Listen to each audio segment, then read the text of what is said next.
Welcome back. Now, just to recap, there are 3 places where work needs to happen when displaying websites. The first, well, we obviously make a GET request to superfresh.com.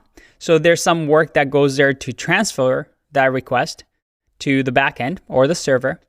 And then the server does a bit of work there and maybe returns the HTML file, finds it and returns it, or maybe needs to talk to a database and retrieve some data there.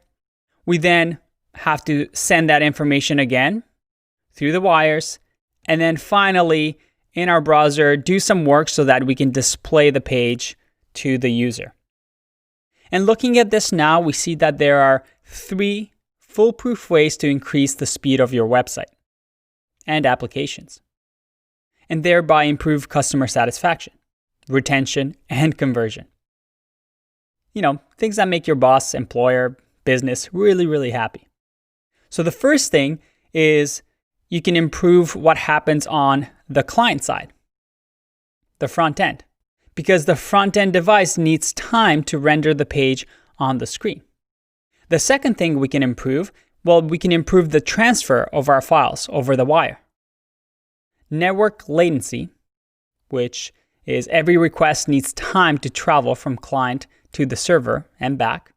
That's what network latency is, the time it takes to do that transfer. And this becomes even more essential when we consider that an average website makes more than 100 requests to load completely. Yes, that number sounds ridiculous, but it's true. Finally, the third is we can improve the processing done on the backend, or backend processing. The web server needs time to load data, maybe from the database, and maybe even assemble the website before it sends it over. Now, for our website to be as fast as possible, we can improve something in all 3 of these sections. So what can we do? Well, before we jump into things, I want to warn you. There are infinite ways to optimize your website or your app. However, one thing we want to keep in mind is that we want to think like a senior developer. What does that mean? It means that you always focus on a problem and find the solution that solves that problem in the most efficient and valuable way.